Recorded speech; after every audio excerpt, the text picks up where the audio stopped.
Olá pessoal, tudo bem? Mais uma vez estamos aqui no nosso canal Despertar Ricardo Assunção. Agradecemos a presença de todos que estarão em conexão conosco a partir de agora. Hoje eu queria abrir as nossas considerações, lembrando que eu sou sempre advertido e eu não faço, de todos que estão em conexão, puder dar o like, puder compartilhar as nossas mensagens, né, e puder se inscrever no canal. É importante, é interessante para que o próprio YouTube possa verificar que os nossos conceitos, os nossos conteúdos são interessantes, são valorosos. Agradeço a todos.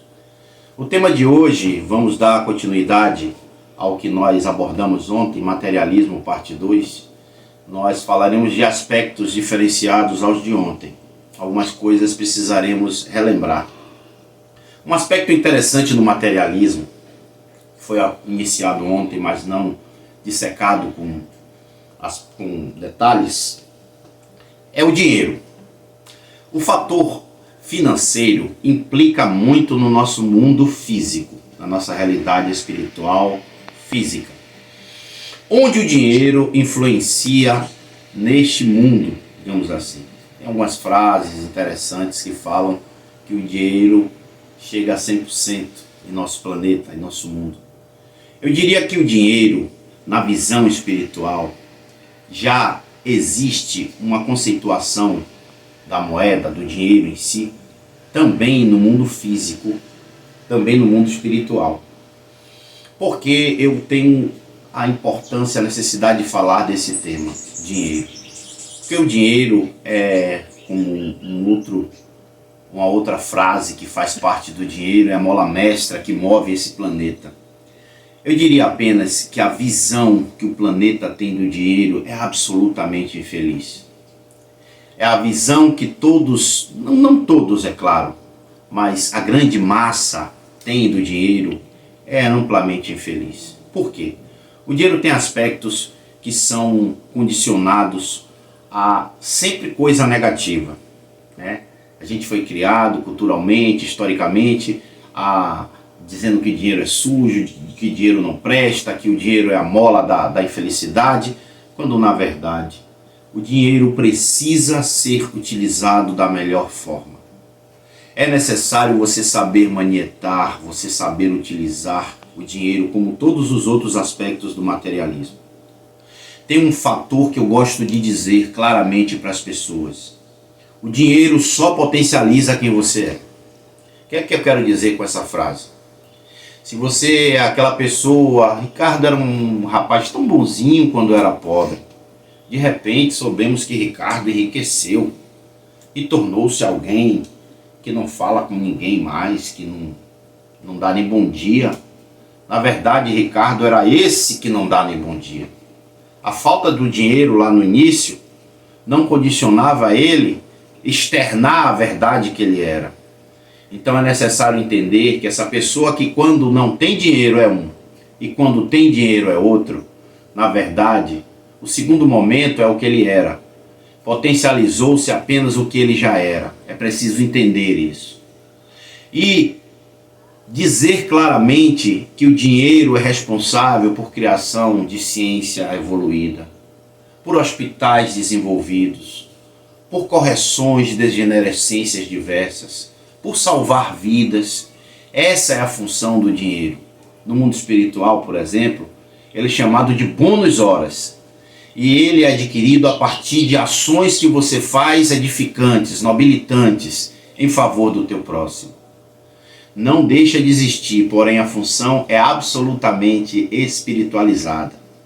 Já se tem a noção de que ele é o recurso das suas ações positivas em relação ao teu próximo, em relação à realidade espiritual. Aqui ele não tem ainda essa função, mas ele poderia sim ser visto e realizado o que a função dele deveria realizar, que é o bem. É a única função que nós identificamos que o dinheiro precisa realizar. E o final sobre esse tema, chegar ao máximo de pessoas que poderíamos identificar. A função dele não é acumular, é partilhar. Essa é a infelicidade que o planeta não conseguiu ainda perceber. O acúmulo dele cria as degenerescências sociais que a gente aqui não vai discutir detalhadamente, mas sabemos que existe. Outro aspecto interessante que causa, é uma consequência do dinheiro, e eu gostaria de refletir, que esse acúmulo gera, é o fenômeno da ostentação. O que é isso?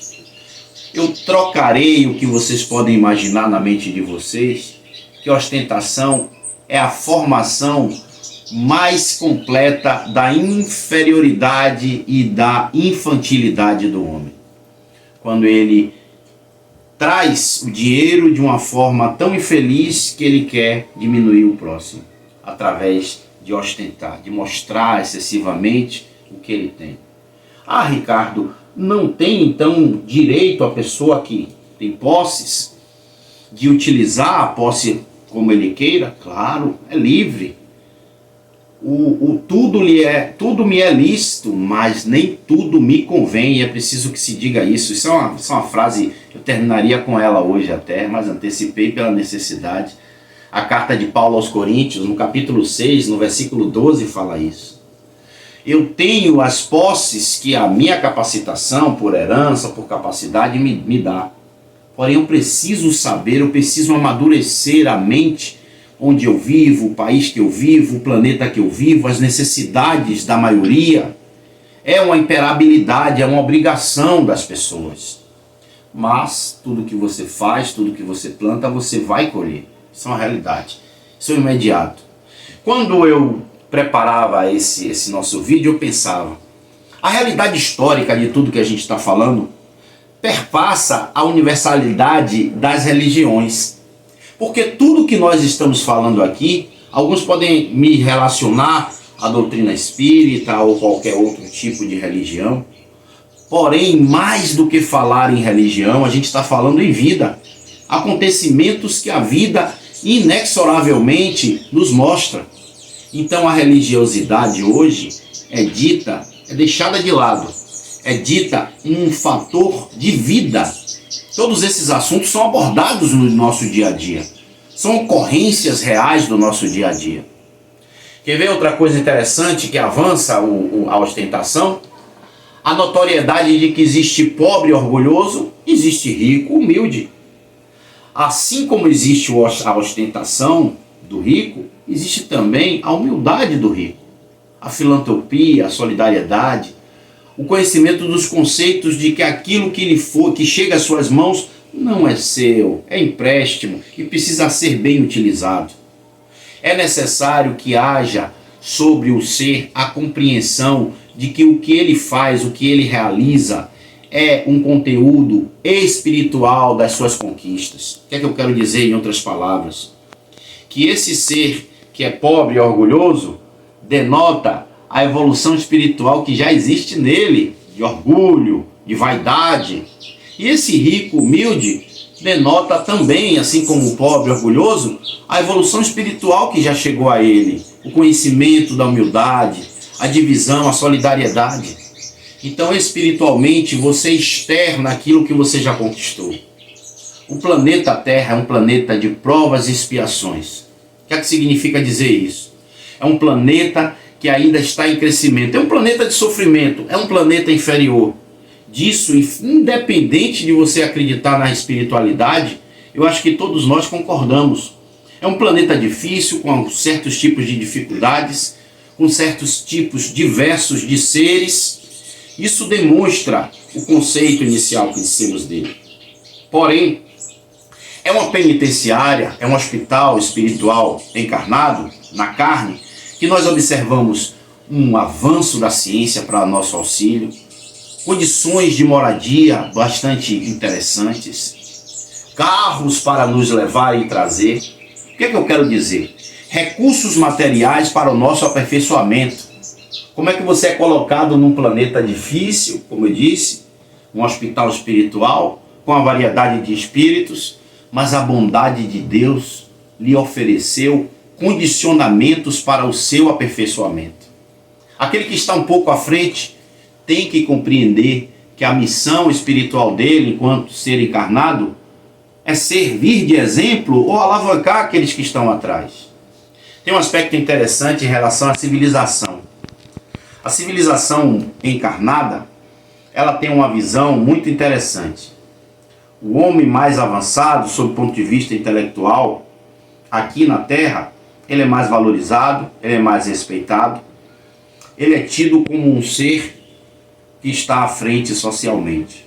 Porém, é necessário dizer que a civilização espiritual nos dá um conceito interessante, isso a gente observa em livros, observa inclusive em filmes, como a gente assistiu o Nosso Lar e outros, que já estão sendo preparados e que já foram editados, a demonstração de que a civilização real que o Deus Todo-Poderoso, que o Cristo nos anunciou e que a espiritualidade vem nos trazer, é uma civilização muito mais completa. Quando ela fala de capacidades, de talentos, e ela demonstra que tanto aquele que trabalha braçalmente quanto aquele que trabalha intelectualmente, para a civilização espiritual é importante. Já para a civilização humana encarnada, a gente passa a reflexionar de que seria os projetistas se não tivesse quem executasse. De que seria quem fomenta e quem faz as receitas se não houvesse aqueles que sabem elaborar e executar as receitas. O que eu quero dizer é que para o contexto civilizatório mundial, espiritual ou material, existe uma equidade, existe uma potencialidade equânime de todos aqueles que fazem parte do processo. Tanto os mais avançados quanto os que estão em avanço são importantes para o contexto da civilização. Isso é uma realidade que o homem também não conseguiu extrair do contexto espiritual. E eles estão trazendo sempre essas observações. Outro aspecto interessante do materialismo que a gente tem observado, e dessa vez de uma forma muito forte, é o respeito às diversidades. Existe uma diversidade dentro do planeta. Isso é uma realidade. Eu não posso querer que todo mundo siga o que eu penso. Eu preciso avançar para entender que aspectos culturais, filosóficos, religiosos, precisa haver para o crescimento, inclusive, do planeta, uma diversidade. E aqueles que não pensam iguais a mim, não são e não devem ser criticados, preconceituados, discriminados.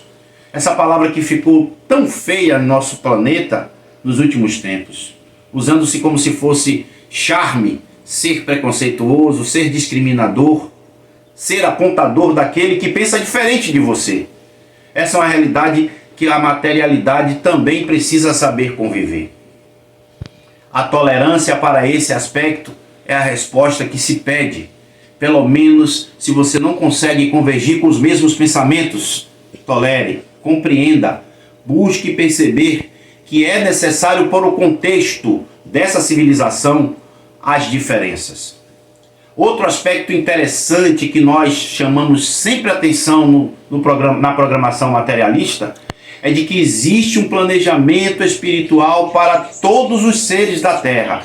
Esse assunto a gente vai trabalhar especificamente. Eu só vou tocar em um detalhe para dizer que, materialmente falando, esse processo faz parte de um contexto de que é necessário para todos os seres viventes da Terra perceber qual é o teu planejamento.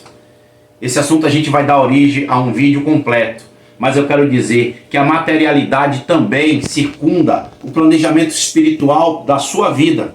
E essa descoberta é diferente do meu filho, é diferente do meu marido, é diferente da minha família.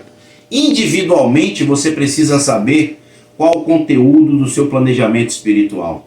É necessário. Os caminhos são individuais. A psicologia nos dá essa orientação e a vida moderna nos confirma que os caminhos são individuais, apesar de estarmos juntos. Mas a individualidade existe em cada ser que aqui se encontre. Para finalizar, nós queremos atentar que tudo isso vai estar contextualizando a tua bagagem espiritual. Tudo isto é o que você está acumulando ao longo da tua existência. A materialidade vai finalizar agora. Poderíamos levar 3, 4, 5 vídeos porque são muitos assuntos. Mas eu quero dizer que o que até então falamos vai compor o que você está colocando na tua bagagem espiritual. A história da civilização antiga dava orientações de que o homem pensava que poderia transferir aquilo que materialmente ele acumulou. E hoje a criança mais ínfima que seja tem a noção de que nada nós levaremos. Para isso nós precisamos dizer a você que essas formações de opiniões que geram um ser espiritualizado, que geram um ser mais qualificado sob o ponto de vista de amadurecimento espiritual, condiciona a bagagem espiritual que você está fazendo para a tua partida. E esta é a única coisa que você necessita compreender que você levará. Aquilo que você acumulou a nível de personalidade, de entendimento, a nível de desapego, a nível de crescimento espiritual. Hoje ficaremos por aqui e agradecemos a presença de todos, convidando a todos para a oração que nós faremos nesse instante. Vamos orar. Querido amigo Jesus, e a toda espiritualidade que serve ao nosso governador espiritual. Agradecidos estamos por esse canal, pelas pessoas que nos conectam. Agradecidos estamos por todos os amigos espirituais que nos inspiram e fortalecendo o pensamento de todos aqueles que aqui se encontram. Nós, mais uma vez, finalizamos o nosso trabalho, robustecidos pelas imagens que nos é oferecida na visualização, para que possamos favorecer aqueles que nos assistem com temas que possam promover modificações, melhoria, motivações, fortalecimento na mente daqueles que são os nossos colaboradores. Em Deus Todo-Poderoso, oferecemos o nosso momento espiritual para que esse trabalho cresça, para que aqueles que nos assistem possam ser favorecidos e que possamos ouvir, como temos ouvido, as alegrias do favorecimento espiritual, que essas palavras possam chegar na vida daqueles que estão conosco realizando este trabalho. Fica conosco, amigo Jesus, agora e sempre. E para finalizar, eu queria lembrar a nossa companheira Railda, que tem nos dado o suporte através da visualização dos nossos vídeos, que agradeço pela sua sugestão de tema, culpa, e certamente falaremos sobre esse tema também. Não tínhamos na nossa programação, mas agradeço, e a todos os demais que estão mandando notícias, mandando solicitações de temas, estaremos oportunamente discutindo aqueles temas sugeridos. Muito obrigado, até o próximo vídeo.